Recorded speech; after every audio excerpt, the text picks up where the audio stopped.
Good morning, my dear students. I hope you all are safe and healthy. I, Ajit Singh from Colonel's Brighton Public School, will teach you computer of grade 5. So, dear students, this is a part 2 video for the chapter 3 working with table. Let us learn how to modifying a table. After entering data in a table, you can make changes in data as needed.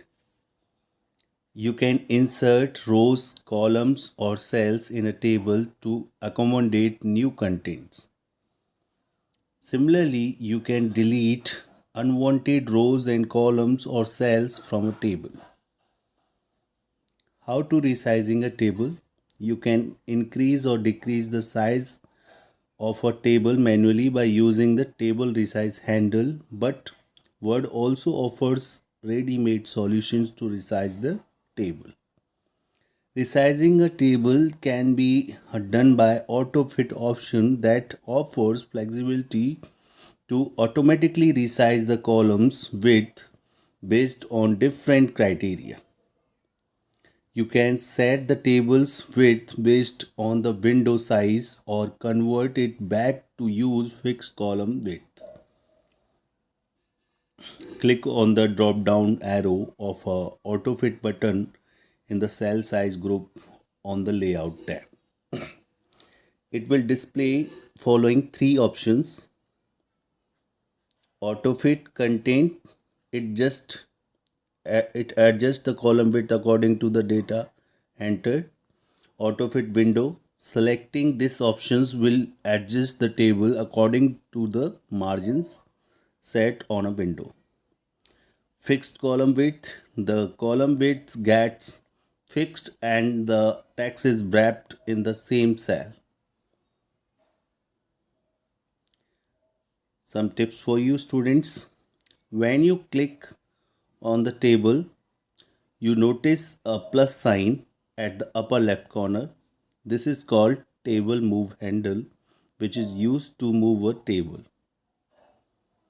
A small hollow square at the bottom right corner of the table is called the table resize handle.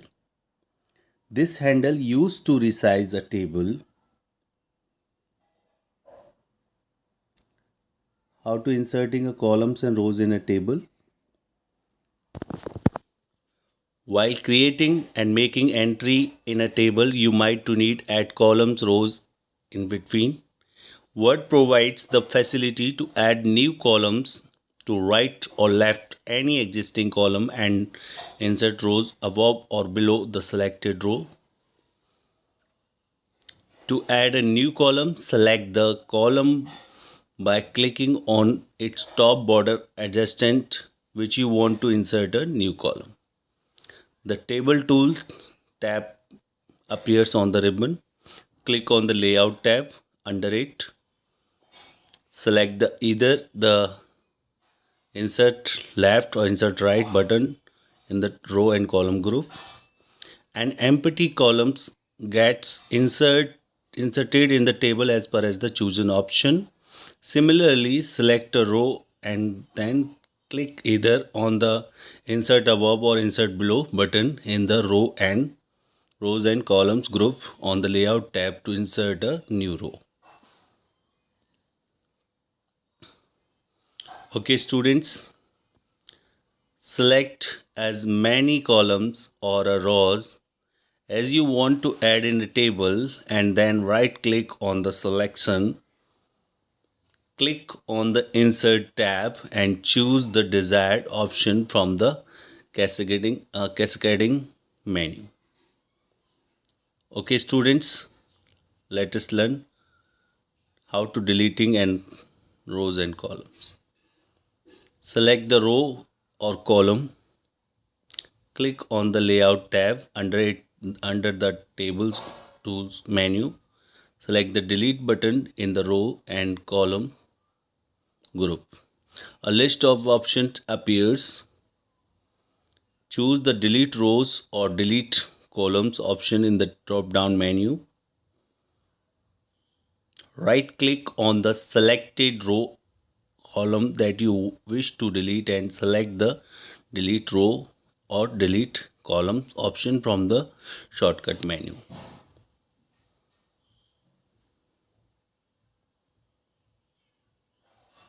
Okay students, a quick view for you.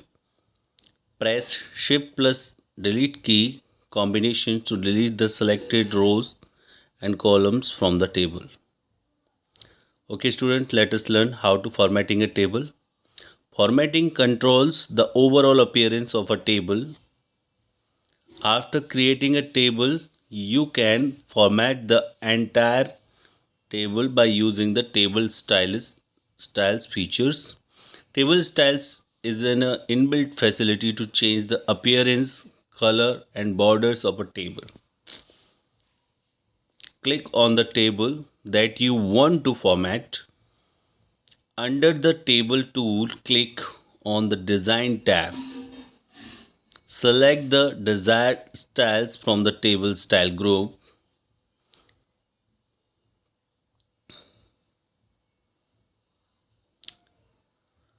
Okay students, you can also get more styles option from the table clicking the more drop down arrow of the table style gallery.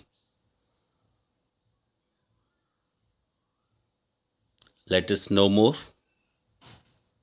We can add row or column in a table by clicking on the plus sign, which appears when we place a mouse pointer over the intersecting lines between the row and the. Okay students, thanks for watching this video and stay safe, stay healthy and subscribe this channel.